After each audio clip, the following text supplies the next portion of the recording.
Good afternoon. This will be a quick review on how to use the TTLock app to connect your TTLock based smart locks to the app, which will allow you to connect to the remote lock infrastructure. First and foremost, go into your Play Store or iPhone store, search for TTLock. This will bring up the TTLock app. It is generally a white background with a blue hand and a small white key within it. Please download the app. Once you've done that, it'll prompt you to create an account. This will require an email address or mobile number, as well as a password. Once that's created, it'll bring you to the following screen with a big plus sign. To add a lock, you simply click the plus, select all lock types, and press a key on the keypad. Please add a Bluetooth administrator. This will prompt the lock to ask for administrator. Hit the blue plus sign. It'll then start the process of incorporating the lock. Administrator added successfully. The lock will let you know, and the first screen will bring up the lock serial number. You can delete this and give it a room number or a door number or any name that you think is appropriate. You do not need to take a note of the serial number. It's available within the app itself. Once you have named it, you hit the OK button. The next stage, if it is a Wi-Fi lock, will be network configuration. If you don't have a Wi-Fi lock, you can skip this step. The lock will automatically start searching for available Wi-Fis and populate them down the bottom. All you need to do is wait for it to find the required one. Or it'll be under remote lock. Then enter the password for it.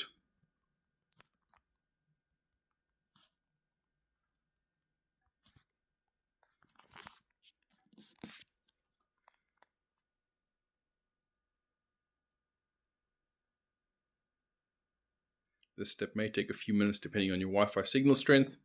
Obviously, if you get the password wrong as well.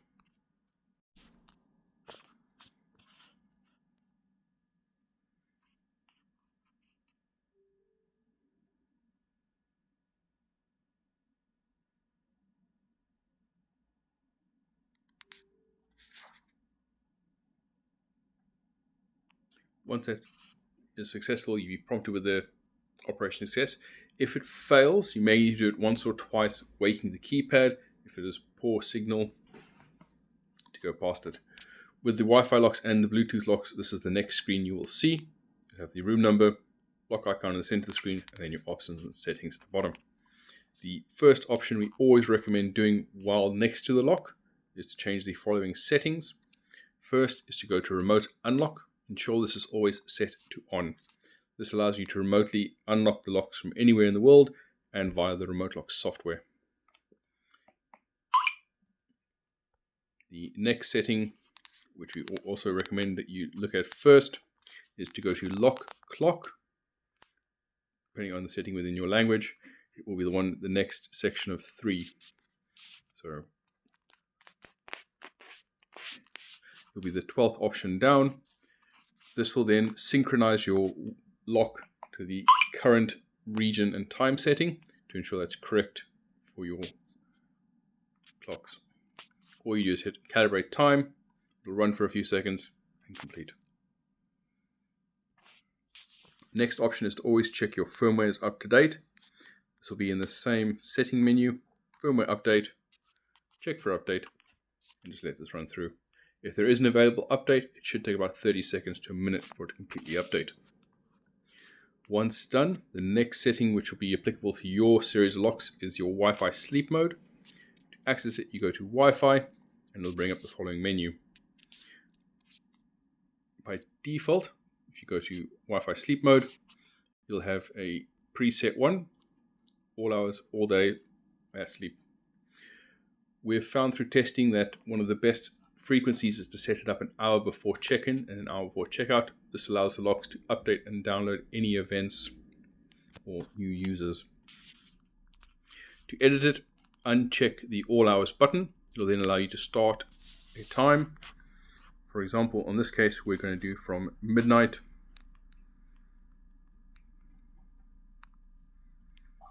to 9 a.m. If your standard checkout is 10 a.m., 9 a.m. will allow the lock to update the next guest or any settings changes that you have made. On average, the lock will require about 1 to 2 minutes of time to upload and download events. Once you have completed the first period of sleep, in this case midnight to 9 o'clock, select the plus button, check all the days, set the next time. In this instance, it'll be from 9 a.m. to 9:02.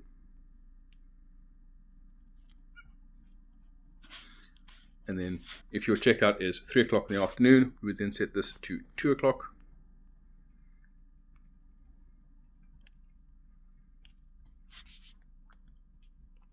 That will complete the second sleep period. Add the next one. Again, check all the days required. The start time in this instance will be 2:02. And then this will go to 2 minutes before midnight. So in this case, it'll be 23:58. What this will do, this will ensure that the lock only checks in when required, and in this case will save batteries.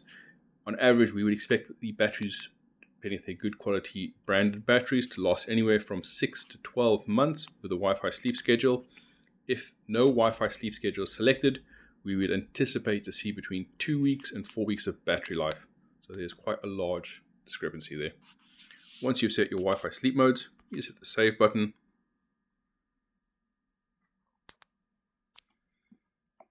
For all of these, you'll need to ensure that you're within 2 meters of the lock. Once you're done, you're happy. If you do not have a Wi-Fi lock and it's a Bluetooth one, what you would do, go into your options setting. You will have purchased a gateway. It's a small white device the size of a pocket dictionary or pocket calculator. Once this is plugged into a receptacle powered by a USB adapter, you would select gateway. You would select the plus button top of the corner. You would pick the model you have ordered. In most cases, it'll either be a G2, G3, or G5. Select the required gateway and then follow the on-screen instructions to bind it to the network. Once they've been bound to the network, they'll appear in this screen here. It'll show you the status of the gateway and how many devices are connected to it. Once you're happy with the setup that you've completed here, you would ensure that all your settings have been saved. So to recap, remote unlock is on.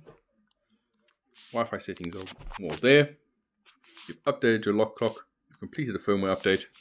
And should you require any further information under basics, you can find the lock number. This is its serial ID, the MAC ID if required for your network settings, as well as the lock's name if you wish to change it, and a lock group if you wish to create one. This is not necessary for remote lock. All you need to do is ensure that once these steps have been done, that you've saved the locks, completed all the locks, and made note of your login details, because you will require your email and password for the next step.